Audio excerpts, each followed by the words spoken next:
الحمد لله رب العالمين والعاقبة للمتقين والصلاة والسلام على نبينا محمد وعلى آله وصحبه أجمعين. بینندگان عزیز و ارجمند، السلام علیکم و رحمت الله و برکاته. در برنامه امروز با یک بابی دیگر از ابواب کتاب ریاض الصالحین که دومین باب هست در خدمت شما خواهم بود. امام نووی رحمت الله علیه بعد از باب اخلاص باب توبه رو در این کتاب خودشون نگاشتند به خاطر اهمیت زیادی رو که در واقع توبه در حیات و زندگانی انسان دارد. ایشان می‌فرماید که قال العلماء التوبة واجبة من كل ذنب. می‌فرماید علما گفتند که از هر گناهی توبه کردن واجب هست. هر گناهی رو که انسان انجام می‌دهد در هر حد و در هر سطحی باشد، حتما انسان باید از گناهی که کرده و خطا و اشتباهی که مرتکب شده باید توبه بکند. و این توبه کردن یک واجب شرعی هست، یعنی یک مسئولیت، یک وظیفه و یک حکم شرعی هست به عنوان وجوب که بر ما واجب و لازمی هست که هرگاه گناهی را مرتکب شدیم باید توبه بکنیم. امام نووی رحمت الله علیه در ابتدای این باب شرایط پذیرش یک توبه را برای ما بیان فرمودند که یک توبه کامل، یک توبه راستین که در پیشگاه الله متعال قابل پذیرش هست و با این توبه گناهان گذشته ما را الله متعال معاف می‌فرماید، چه شرایطی را باید داشته باشد؟ هر گناهی که ما انجام می‌دهیم حتما باید یکی از این دو قسم باشد، اضافه بر این نیست. یا در مورد حقوق الله هست، یعنی یک گناهی هست که در میان بنده و پروردگارش هست، یا یک گناهی هست که در میان انسان و نوع بشر هست. حقی رو از یکی از مسلمانان تلف کرده، یا حق الله هست یا حق الناس. در صورتی که این حقی که ما حق کشی کردیم، تلفش کردیم، گناهی رو که انجام دادیم صرفاً حق الله متعال باشد، صرفاً حق الله متعال هست. فرض کنیم یک فردی تا حالا نماز نمیخونده. خب این هیچ ارتباطی به همسایه و به دوست و رفیق نداره. یک گناهی هست در میان این فردی که تارک الصلات بوده و در میان پروردگارش، هیچ ربطی به افراد دیگر ندارد. گناهانی که صرفاً در میان بنده و الله متعال هستند، شرط توبهش 3 چیز هست. 3 مورد را امام نووی رحمت الله علیه در اینجا ذکر فرمودند. احدها ان یقلع عن المعصیه. یک، انسان باید از گناه دست بکشد. گناهی رو که تا حالا انجام میداده و از اکنون به بعد میخواهد توبه بکند، از همین الان از این گناه باید دست بکشد. این گونه نمی شود که انسانی دست و زبانش و اعضا و جوارحش مشغول به گناه هست، در حال انجام گناه هست، از طرف دیگر میگوید که من توبه کردم، چون این توبه قابل قبول نیست. اولین شرط توبه این است که انسان باید از گناه دست بکشد. این شرط اول. و شرط دوم ان یندم علی فعلها، بر گذشته خودش پشیمان بشود. و معمولا این گونه هست، تا زمانی که انسان از گذشتهش پشیمان نشود تصمیمی به توبه نمیگیرد. یعنی این گونه توبه درست نیست که یک فردی افتخار میکند، خوشحال است که من در گذشته این گناه رو انجام دادم، با خوشحالی بر گناه، با افتخار کردن بر گناه، توبه از گناه معنی و مفهومی ندارد. حتما انسان باید از گناه دست بکشد و بر گذشته خودش در واقع پشیمان بشود. و شرط سوم این است که ان یعزم الا یعود الیها ابدا، تصمیم بگیرد که من در آینده دیگر مرتکب این گناه نمیشم. این 3 شرط اساسی هستند. هرگاه که توبه یک انسانی دارای این 3 شرط بود، یعنی از گناه دست کشید، بر گذشته خودش پشیمان شد و تصمیم گرفت که در آینده گناهی رو دیگر مرتکب نشود، این گناه را و این اشتباه را دوباره تکرار نکند. اگر این 3 شرط وجود داشت، یعنی توبه انسان یک توبه کاملی هست. البته این فقط در مورد حقوق الله هست. اگر انسانی خطایی را که مرتکب شده و گناهی را که انجام داده وابسته به حقوق الناس هست، یک فردی را فرض کنیم که دشنام داده، یکی را غیبتش را کرده، مال کسی را خورده، آبروی کسی را ریخته، اینها وابسته به حقوق الناس هست. اضافه بر 3 شرط اولی که من عرض کردم، پشیمانی از گناه، ترک گناه، پشیمان شدن از گذشته، تصمیم بر انجام ندادن گناه در آینده، به اضافه این 3 شرط یک شرط 4می هم باید وجود داشته باشد، در صورتی که این گناه و این خطا در حق مردم باشد. و این شرط 4می این است که حتما باید از اون فردی که در حقش ظلم کرده، حق کشی کرده، گناه و خطایی را مرتکب شده معافیت طلب بکند. برود پیش اون بگوید که فلانی من حق تو را خورده بودم، این حق تو هست، من به تو باز میگردونم اگر مالی را خورده، یا حداقل معذرت خواهی بکند که من حق کشی کردم، مالی را بدون اجازه تو برداشتم خوردم، اما الان ندارم، مرا ببخش، معافم بکن، یا مرا فرصت بده، در آینده انشالله جبران خواهم کرد، دوباره به تو باز میگردانم. یا اگر غیبتی کرده بگوید که فلانی من غیبت کرده بودم و الان از شما معذرت میخواهم، و در کنار این باید برای اون فرد دعا بکند. به هر صورت هر موردی رو از حقوق الناس که ضایع کرده باید برود و معافیت طلب بکند. ایشان میفرماید که و یجب ان یتوب من جمیع الذنوب، انسان باید از تمام گناهان توبه بکند.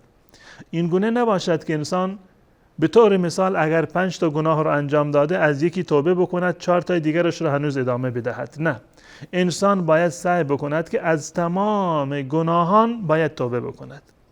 اما بالفرض اگر یک فردی از میان چندین گناه که انجام میداده از یکیشون توبه کرد، باز هم توبهش قبول هست. در این یک مورد توبهش قبول هست. فرض بکنیم که یک فردی هم ربا میخورده و هم تارک صلات بوده و همین که گناهان دیگری را انجام داده. آیا اگر ربا را ترک بکند، توبه بکند از ربا، گناهان دیگر را همچنان ادامه بدهد؟ بله، این توبهش در این مورد قبول هست، اما باید از بقیه موارد هم انسان باید توبه بکند. پس بنابراین انسان باید سعی بکند که از تمام گناهان توبه بکند. امام نووی رحمت الله علیه می‌فرماید وقد تظاهرت دلائل الكتاب والسنة والإجماع وإجماع الأمة على وجوب التوبة. دلایل زیادی رو ما داریم از قرآن کریم و از سنت و حدیث رسول الله صلی الله علیه و سلم و اجماع مسلمانان بر این مطلب که توبه کردن واجب هست، یک فریضه شرعی و یک واجب شرعی هست. هیچگاه اجازه ندهید گناهی رو که انجام دادید کهنه بشود.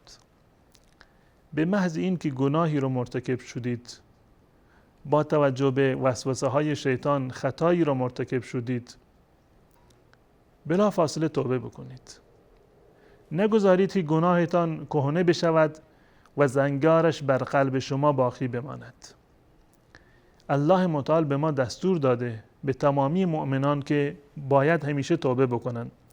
الله متعال در سوره نور آیه 31 میفرماید و توبوا الی الله جمیعا، همه شما توبه بکنید. و توبوا الی الله جمیعا ایها المؤمنون لعلکم تفلحون. ای مؤمنان همگی شما توبه بکنید، باز بگردید به طرف پروردگار و به سوی الله متعال، توبه بکنید تا رستگار بشوید، تا کامیاب بشوید. یعنی این که انسان بدون توبه و بدون بازگشت به الله متعال رستگار نمی شود. در سوره هود الله متعال می فرماید استغفروا ربکم ثم توبوا الیه، طلب مغفرت بکنید، عذرخواهی بکنید از الله متعال و توبه بکنید، بازگردید به طرف الله متعال. و همچنین در سوره تحریم الله متعال می فرماید یا ایها الذین آمنوا توبوا الی الله توبة نصوحا. ای کسانی که مؤمن هستید، ای مسلمانان، ای مؤمنان، بازگردید به طرف الله متعال، توبه بکنید، یک توبه خالصانه، توبه نصوح. نصوح از ماده نصح گرفته شده. نصح به معنی خیرخواهی، به معنی خالص، یعنی یک توبه خالصی رو انجام بدید که هیچ گونه شایبه در آن نباشد. یا ایها الذین آمنو، ای مؤمنان توبه بکنید، یک توبه خالص و صادقانه به پیشگاه الله متعال. پس بنابراین در آیات قرآن کریم در موارد بسیار زیادی هست که الله متعال ما را دستور داده که توبه بکنیم. و همچنین وقتی که ما به احادیث رسول الله صلی الله علیه و سلم نگاه میکنیم، میبینیم که رسول الله صلی الله علیه و سلم هم ما را دستور دادند به توبه کردن. در روایتی که در صحیح بخاری هست، حضرت ابو هریره رضی الله تعالی عنه میفرماید که رسول الله صلی الله علیه و سلم فرمودند که والله انی لاستغفر الله و اتوب الیه فی اليوم اکثر من 70 مره. رسول الله صلی الله علیه و سلم با تأکید و با قسم میفرمایند که به الله سوگند من در هر روز بیشتر از 70 بار از الله متعال معذرت خواهی میکنم، طلب مغفرت میکنم و توبه میکنم. کی هست که این حرف رو میزند؟ رسول الله صلی الله علیه و سلم. آری، رسول الله صلی الله علیه و سلم که پرهیزگارترین انسان بود، متقی ترین انسان بود و بیشتر از همه از الله متعال میترسید و بیشترین عبادت را و بهترین عبادت را رسول الله صلی الله علیه و سلم انجام میداد. اما باز هم میفرمایند که به الله قسم من در هر روز بیش از 70 مرتبه استغفار میکنم و به بارگاه الله متعال توبه میکنم. و همچنین در روایت دیگر در صحیح مسلم هست، اغر ابن یسار مزنی رضی الله تعالی عنه روایت کرده، میگوید که رسول الله صلی الله علیه و سلم فرمودند یا ایها الناس، ای مردم، خطاب میکند یاران خودش را و اصحاب خودش را، یا ایها الناس، ای مردم، آگاه باشید، متوجه باشید. حرفی رو میخواهد رسول الله صلی الله علیه و سلم بزند. یا ایها الناس، ای مردم، ای اصحاب من، ای پیروان من، ای مسلمانان، توبوا الی الله و استغفروه. توبوا الی الله و استغفروه. توبه بکنید، بازگردید شما به طرف الله و طلب مغفرت بکنید از الله متعال. معذرت خواهی بکنید، گناهی را که انجام دادید معذرت بخواهید از الله متعال. توبوا الی الله و استغفروه. توبه بکنید، بازگردید به طرف الله متعال و استغفروه و طلب مغفرت بکنید از الله متعال. فانی اتوب فی اليوم 100 مره. من در هر روز 100 بار توبه میکنم.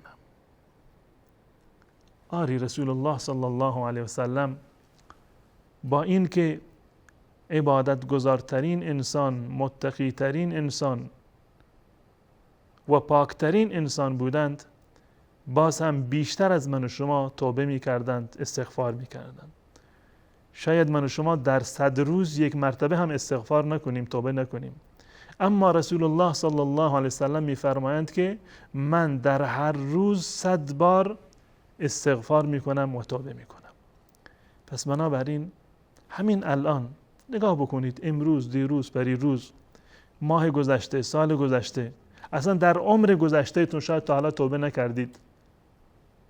با قلبی که مملو از رحمت باشه، امید باشه، مملو از خوف و بیم و امید باشه، معذرت خواهی بکنیم از الله متعال: پروردگارا، من حق تو را تا امروز نشناختم، کوتاهی کردم، اما از امروز به بعد از گذشته‌ام پشیمانم، از گناهانی که انجام دادم باز میایم، دست میکشم و از امروز به بعد من تصمیم دارم که دیگر گناهی را مرتکب نشوم.